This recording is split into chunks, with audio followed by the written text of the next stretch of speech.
maqaa hunda tarrisee yeroo hin fitu warri as jiru hundur xiqqaa guddaan dhalaa dhiiraan baga guyyaa kana geenyan jedha.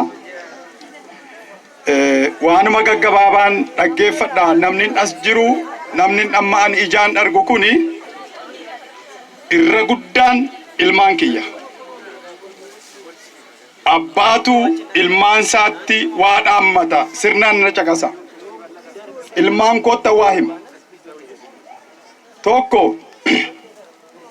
suuraa asitti argitanii wareegamtoota kana karaa kabajaa gaggeessitanii otu dhimmi galman gahin galtanii hin rafiina haraama. Kan biraa Jaalabdii Raggaasaa fi jaallan kaanis waan filannaa deddeebisanii kaasaniiru. Filannaan nagaa barbaaddi. Nagaa fi dhugaan qofaan jiraatan. Nagaan gaanfa Afrikaatti dhufuu ka danda'u yoo Oromoo dhugaa isaatti deebi'e qofaadha.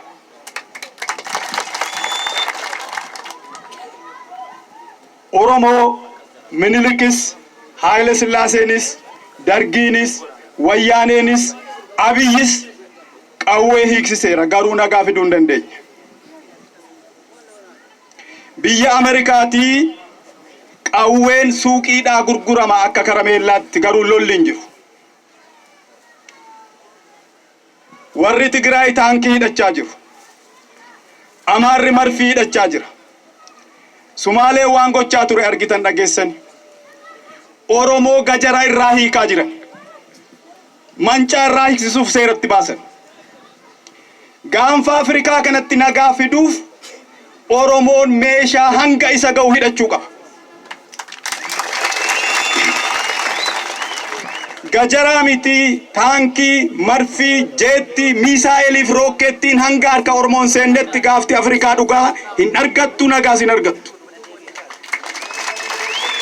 Lolli ibiddi mootummaan Dr. Abiy ka Oromoo tokkoon hin deeggaramne ka weerartoota lafa Oromootiin deeggaramu weerartoonni lafa Oromoo faayinaansii ka godhan beekumsaan saappoorti ka godhan qawweedhaan saappoorti ka godhan ibiddi Oromoo irratti qabsiifame kuni gaanfa Afrikaa guba. Oromoon qofaasaan gubatu qofaan guban. Dhugaa keenyaaf nagaa keenya barbaanna. Yoo ibiddatu jira ta'e immoo waliin gubanna.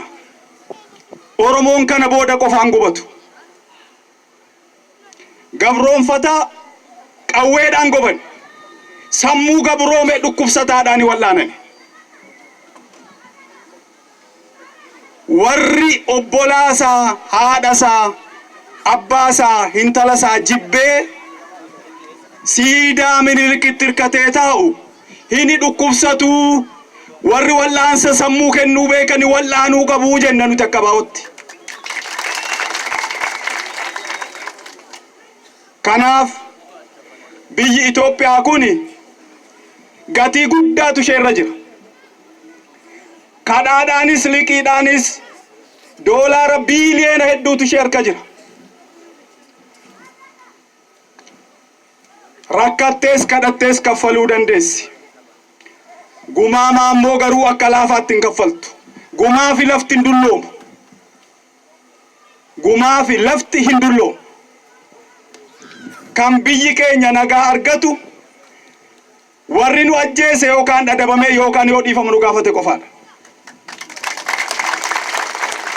Kanaaf lafti tuulamaaf haa deebi'u. Ilmaan Walloo halagaa jalaa ba'anii Oromiyaa jalatti bulanii hidhamaan atattamaan haa hiikamu. Komaandi poostiin Oromiyaa irraa haa ka'u. Lolli nurratti labsame haa dhaabbatu. Yoo kuni ta'e Itoophiyaa waliin jiraachuu dandeenya. Hankanaanas adda gallaa adda godhadhaa galatooma.